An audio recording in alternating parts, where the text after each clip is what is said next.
स्वागत है।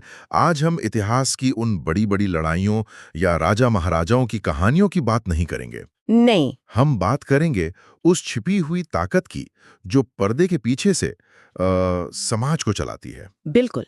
एक ऐसा नियम जो तय करता है कि कौन शक्तिशाली होगा और कौन कमजोर। इसे आप कह सकते हैं हिंसा का तर्क। हाँ, मतलब किसी पर हमला करने की कीमत और उससे मिलने वाले इनाम का पूरा हिसाब किताब। और आज हम यही समझेंगे कि कैसे ये हिसाब किताब जब जब बदला है तब इंसानी सभ्यता ने एक नई करवट ली है। बिल्कुल सही कहा। और इसे समझने के लिए हमारे स्रोतों में एक शब्द इस्तेमाल होता है, मेगा पॉलिटिक्स। Mega politics. हाँ, ये राजनीति के वो बुनियादी नियम है जो जमीन के नीचे की टेक्टोनिक प्लेट्स की तरह है। ऊपर सरकारें बदलती रहती हैं, लेकिन असली बदलाव नीचे से आता है। इसे थोड़ा और आसान बनाएंगे। जरूर। इसे ऐसे समझिए, जंगल में शेर और मेमने का रिश्ता है। शेर ताकतवर है, लेकिन सोचिए अगर कल अचानक मेमनों के पंख उगाएं और वो उड़ सके तो पूरा खेल ही बदल जाएगा। पूरा का पूरा समीकरण, जंगल का पूरा निजाम ही बदल जाएगा। आज हम देखेंगे कि कैसे टेक्नोलॉजी ने इतिहास में बार बार अलग अलग समूहों को ऐसे ही पंख दिए हैं। तो आज की हमारी इस पड़ताल का मकसद है उस सबसे बड़े बदलाव को समझना जिससे हम सब अभी गुजर रहे हैं, यानी औद्योगिक युग से सूचना के इस नए युग तक का सफर। और इसका हमारे, आपके और देशों के भविष्य के लिए क्या मतलब है। चलिए इस दिलचस्प कहानी की परतें खोलते हैं। चलिए। तो कहानी शुरू होती है हजारों साल पहले, कृषि क्रांति से। ये सिर्फ गेहूं उगाने या जानवर पालने के बारे में नहीं था। इसने पहली बार इतिहास में एक ऐसी चीज पैदा की जिसे जमा किया जा सकता था और चुराया जा सकता था। हाँ, जैसे अनाज का भंडार, जमीन या पालतू जानवर। अच्छा।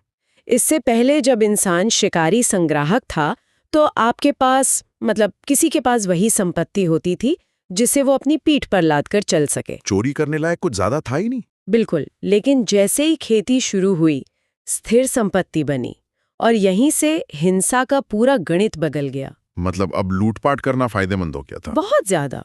और इसी वजह से समाज में दो नए तरह के लोग पैदा हुए। कौन? एक वो जो लूटते थे और दूसरे वो जो लूट से बचाने का वादा करते थे। अच्छा। और मजे की बात यह है कि इतिहास की पहली सरकारें असल में यही दूसरे लोग थे। क्या मतलब? वो एक तरह का प्रोटेक्शन रैकेट चलाते थे। वो किसानों से कहते थे, देखो, हमें अपनी फसल का कुछ हिस्सा दो और हम तुम्हें लुटेरों से बचाएंगे। और खुद से भी? बिल्कुल, और खुद से भी बचाएंगे। यही आगे चलकर टैक्स कहलाया, सुरक्षा के बदले दी जाने वाली कीमत। वाह, मतलब सरकार की शुरुआत एक तरह के ऑर्गेनाइज्ड क्राइम की तरह हुई, कह सकते हैं। चलिए अब कहानी में थोड़ा आगे बढ़ते हैं। मध्य युग में उस समय शक्ति का खेल कैसे खेला जा रहा था? उस दौर में शक्ति किसी एक बादशाह के पास नहीं थी, बल्कि छोटे छोटे सामंतों और जागीरदारों में बंटी हुई थी। और उस समय की सबसे बड़ी मिलिट्री टेक्नोलॉजी थी लोहे का कवच पहने, घोड़े पर सवार एक शूरवीर। वो अपने जमाने का टैंक था। बिल्कुल। एक अकेला शूरवीर भाले बर्छी वाले दर्जनों किसानों पर भारी पड़ता था। इसी ताकत के असंतुलन ने सामंतवाद को जन्म दिया, जहां जमीन के बदले में सैन्य सेवा मिलती थी। और उस दौर में शूरवीरों के अलावा भी तो एक बहुत बड़ी शक्ति थी, चर्च। हाँ, चर्च उस दौर की अकेली सुपर पावर थी। वो सिर्फ एक धार्मिक संस्था नहीं, वो एक बहुत बड़ी राजनीतिक और आर्थिक ताकत थी।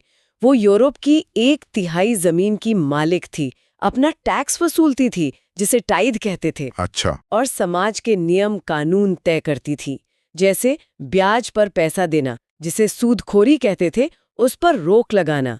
चर्च उस दौर की असली अंतर्राष्ट्रीय सरकार थी। और फिर कहानी में एक जबरदस्त मोड़ आता है। एक ऐसी टेक्नोलॉजी आती है जो उस टैंक यानी शूरवीर को बेकार कर देती है। आप बारूद की बात कर रहे हैं? जी हाँ, बारूद। बिल्कुल। बारूद ने आते ही हिंसा का पूरा गणित फिर से बदल दिया।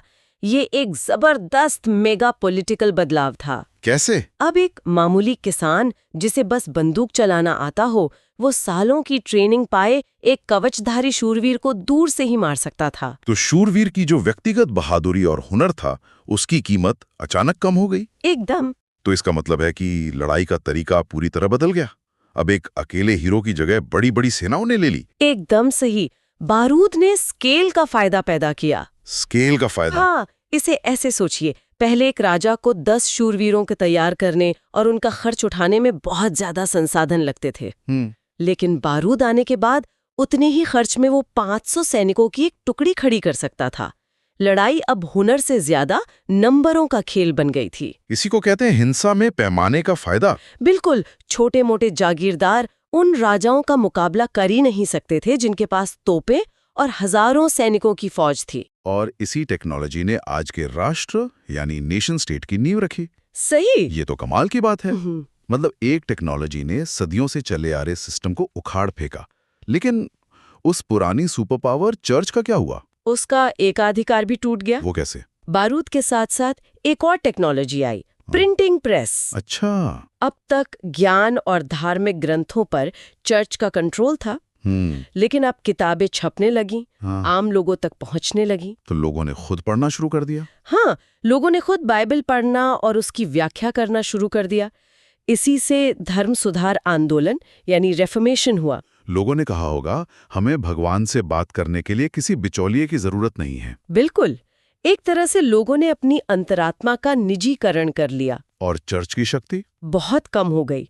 टैक्स वसूलने की और समाज को कंट्रोल करने की शक्ति कमजोर पड़ गई। और ये बात आज के दौर से कितनी मिलती जुलती है। कैसे? जैसे प्रिंटिंग प्रेस ने चर्च का सूचना पर एकाधिकार तोड़ा था, वैसे ही आज इंटरनेट स्थापित मीडिया और सरकारों के सूचना पर एकाधिकार को तोड़ रहा है। बिल्कुल, ये इतिहास का एक पैटर्न है। तो बारूद और प्रिंटिंग प्रेस ने मिलकर राष्ट्र राज्यों को जन्म दिया, जो औद्योगिक युग में अपनी शक्ति के चरम पर पहुंच गए। सरकारें बहुत बड़ी, बहुत ताकतवर हो गई। हाँ, वो सड़कें बनाती थी, स्कूल चलाती थी, सेना रखती थी और अपने नागरिकों को एक संपत्ति की तरह देखती थी। संपत्ति? ये थोड़ा अजीब नहीं है? सुनने में अजीब लगता है, लेकिन सोचिए, नागरिक वो लोग थे जिन पर टैक्स लगाया जा सकता था और जिन्हें जंग के लिए सेना में भर्ती किया जा सकता था। इसका सबसे बड़ा प्रतीक थी बर्लिन की दीवार। इतिहास की ज्यादातर दीवारें दुश्मनों को बाहर रखने के लिए बनाई गई थीं। लेकिन बर्लिन की दीवार? वो अपने ही नागरिकों को देश छोड़कर जाने से रोकने के लिए बनाई गई थी। अच्छा। हाँ, पूर्वी जर्मनी की सरकार का तर्क था कि इसे अपने नागरिकों की शिक्षा और स्वास्थ्य पर निवेश किया है, इसलिए उन्हें छोड़ के जाने का कोई हक नहीं है। ये दिखाता है कि औद्योगिक राष्ट्र राज्य अपने लोगों पर कितना कंट्रोल रखता था। बिल्कुल। चलिए, अब कहानी के आज के अध्याय पर आते हैं। अगर मध्य युग का बारूद था, तो आज के सूचना युग का बारूद क्या है? आज का बारूद है माइक्रोचिप, और ये बारूद से ठीक उल्टा काम कर रही है। उल्टा? हाँ, बारूद ने ताकत को कुछ हाथों में केंद्रित किया, जिससे बड़े बड़े राष्ट्र राज्य बने। लेकिन माइक्रोचिप और इंटरनेट ताकत को विकेंद्रीकृत कर रहे हैं। मतलब ये पावर को बांट रहे हैं। हाँ, ये पावर को किसी एक केंद्र से छीनकर छोटे छोटे ग्रुप्स और व्यक्तियों के हाथों में दे रहे हैं। ये कैसे हो रहा है? सबसे बड़ा बदलाव आ रहा है संपत्ति के रूप में। अच्छा। औद्योगिक युग में संपत्ति भौतिक थी, फैक्ट्री, जमीन, तेल के कुएं। आप उसे देख सकते थे, छू सकते थे, और सरकार उसे आसानी से जब्त कर सकती थी। और आज की सबसे कीमती संपत्ति डिजिटल है। वो साइबर स्पेस में रहती है। आपका कोड, आपके ऑनलाइन निवेश, आपकी क्रिप्टो करेंसी, आपकी बौद्धिक संपदा। ये वजन रहित है और अदृश्य है। एकदम। एक मिनट, यहाँ मुझे एक सवाल पूछना है। इसका मतलब तो ये हुआ कि सरकार के लिए इस डिजिटल संपत्ति पर टैक्स लगाना या इसे कंट्रोल करना बहुत मुश्किल हो गया है। बहुत मुश्किल, और ये और मुश्किल होता जाएगा। कल्पना कीजिए एक 19वीं सदी के उद्योगपति की, जिसे अपनी सारी संपत्ति, अपनी फैक्ट्री, अपनी जमीन लेकर भागना पड़े। लगभग नामुमकिन था। बिल्कुल। आज एक क्रिप्टो करोड़पति सिर्फ एक पासवर्ड याद रखकर दुनिया की किसी भी सीमा को पार कर सकता है। इससे ज्यादा शक्ति का संतुलन और कैसे बदल सकता है? सही बात है। जो सरकार बहुत ज्यादा टैक्स लगाएगी या दमनकारी नियम बनाएगी, वो देखेगी कि उसके सबसे प्रतिभाशाली और अमीर लोग, जिन्हें हमारे स्रोत संप्रभु व्यक्ति कहते हैं, हाँ, सॉवरेन इंडिविजुअल, वो अपनी संपत्ति और अपना काम कहीं और ले जा रहे हैं। लेकिन ये तो सिर्फ दुनिया के सबसे अमीर 0.1% लोगों के लिए एक हकीकत नहीं है। एक आम नौकरी पेशा इंसान तो अपनी संपत्ति और नौकरी उठाकर दूसरे देश नहीं जा सकता। तो क्या ये बदलाव सिर्फ अमीरों को और अमीर और शक्तिशाली नहीं बना देगा? ये एक बहुत जरूरी सवाल है। शुरुआत में इसका फायदा सबसे ज्यादा उन्हीं को मिलेगा जिनके पास हुनर और दौलत है, और जो मोबाइल है। वो ग्राहक बन जाएंगे जो दुनिया भर में घूमकर अपने लिए सबसे अच्छी सरकारी सेवाएं चुनेंगे। सही, लेकिन धीरे धीरे इसका असर सब पर पड़ेगा। जैसे जैसे रिमोट वर्क बढ़ेगा, ज्यादा से ज्यादा लोग अपनी लोकेशन चुनने के लिए आजाद होंगे। तो सरकारें अपने प्रतिभाशाली नागरिकों को रोकने के लिए आपस में प्रतिस्पर्धा करेंगी? बिल्कुल, वो दुधारू गायों को बांध कर नहीं रख सकती, क्योंकि अब उन गायों को पंख लग रहे हैं। तो भविष्य की तस्वीर कैसी दिखती है? क्या बड़े बड़े देशों का युग खत्म हो रहा है? ऐसा लगता तो है। क्या दुनिया सैकड़ों छोटे आपस में प्रतिस्पर्धा करते हुए देशों में बंट जाएगी, जहां हम और आप नागरिक नहीं बल्कि ग्राहक होंगे? स्रोत इसी तरफ इशारा करते हैं। जैसे बड़ी सुस्त कंपनियों की जगह फुर्तीले और छोटे स्टार्टअप्स ले लेते हैं, वैसे ही बड़े और अक्षम राष्ट्र राज्यों की जगह छोटे और ज्यादा कुशल शासन व्यवस्थाएं ले सकती हैं। बिल्कुल, राष्ट्रवाद का विचार जो औद्योगिक युग की देन था, शायद कमजोर पड़ जाए। और लोगों की पहचान? उनकी पहचान उनके देश से नहीं, बल्कि उनके काम, उनकी रुचियों और उनके ऑनलाइन समुदायों से होगी। लेकिन ये बदलाव सुनने में जितना आसान लगता है उतना होगा नहीं। बिल्कुल नहीं। इतिहास गवाह है, पुरानी ताकतें अपनी पकड़ इतनी आसानी से नहीं छोड़ती। बिल्कुल नहीं छोड़ती। एक बहुत उथल-पुथल भरे दौर की भविष्यवाणी की गई है। सरकारें अपना कंट्रोल बनाए रखने और टैक्स वसूलने के लिए शायद और ज्यादा निगरानी और सख्त नियम ले आएं। और दूसरी तरफ वो लोग जो इस नए बदलाव में पीछे छूट जाएंगे, जिनकी नौकरियां एआई और ऑटोमेशन की वजह से चली जाएंगी, वो इसका हिंसक विरोध भी कर सकते हैं। ठीक वैसे ही जैसे औद्योगिक क्रांति के समय लुडाइट्स ने मशीनें तोड़ी थी। एकदम सही। वो कुशल कारीगर थे जिनकी जगह मशीनों ने ले ली थी, और उन्होंने गुस्से में उन कारखानों को जला दिया था जो उनकी दुनिया और पहचान छीन रहे थे। और आज भी हमें वही डर और गुस्सा समाज के एक बड़े हिस्से में दिखाई देता है। हाँ। तो ये थी समाज के बदलने की एक महागाथा।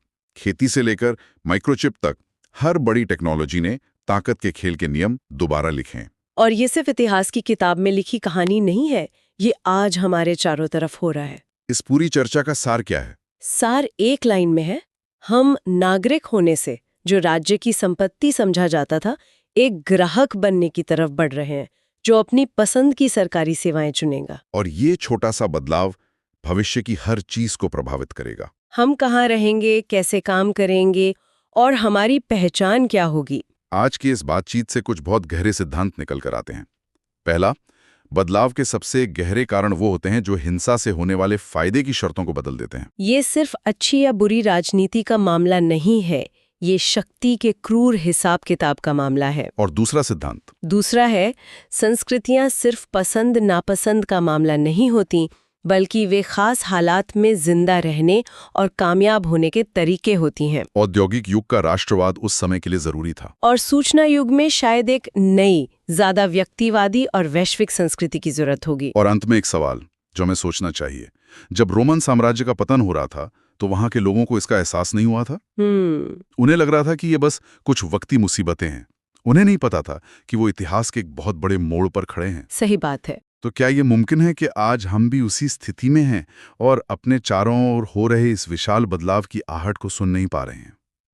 इसी विचार के साथ हम श्रोताओं को छोड़ना चाहेंगे। अगर सरकारें नेटफ्लिक्स या अमेज़न की तरह सर्विस होती और आप अपना सब्सक्रिप्शन चुन सकते, तो आप कौन सी सरकार सब्सक्राइब करते? वो जो सबसे कम टैक्स ले, या वो जो सबसे अच्छी सड़कें और सुरक्षा दे? और आप इसके लिए महीने का कितना बिल भरने को तैयार होते?